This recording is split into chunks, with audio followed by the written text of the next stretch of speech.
So இந்த வீடியோவில் நான் இப்போ ஒரு ஃபைனல் ஐட்டம் காமிக்கிறேன். இந்த ஐட்டம் வந்து பார்த்தீங்க அப்படின்னா ஆர்கான்ஜா சில்க் டைப்பில் டாப்பு, நல்லா fancy neck embroidery work.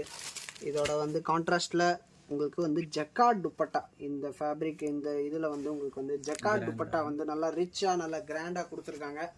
So இதில் வந்து நீங்கள் பார்த்தீங்க அப்படின்னா 12 பீசஸ் எல்லாத்துக்கும் வந்து ஃபேன்சி ஜக்கார்ட் துப்பட்டாவோட வரும். இந்த கலர்ஸ் எல்லாமே பாருங்கள், fluorescent colours plus medium base colours, light base colours, எல்லா டைப் ஆஃப் கலர்ஸ் ஒரே கேட்டலாகில் உங்களுக்கு கவர் பண்ணி கொடுத்துருப்பாங்க. அதே மாதிரி உங்களுக்கு எல்லாமே வந்து இந்த டிசைன்ஸு பேட்டர்ன்ஸ் எல்லாமே டிஃப்ரெண்ட்டாக இருக்கும் பாருங்கள். ஒவ்வொரு இதோட துப்பட்டாவும் வந்து வித்தியாசமாக இருக்கும், கலர்ஸ் வித்தியாசமாக இருக்கும், நெக் பேட்டர்ன் வித்தியாசமாக இருக்கும். எங்கேயும் வந்து ஒரு ரிப்பீட்டேஷன் அந்த மாதிரி கிடையாது. இந்த கலர்ஸ் வந்து பாருங்கள், அவ்வளோ நீட்டாக அவ்வளோ சூப்பராக இருக்கும் கலர்ஸு. அது கலர்ஸ் பண்ணியிருக்க இந்த கான்ட்ராஸ்ட் மேட்சிங்கு எங்கேயுமே வந்து நீங்கள் ஒரு குறை சொல்கிற மாதிரி எந்த இதுவும் இருக்காது. ஸோ நம்மக்கிட்ட நீங்கள்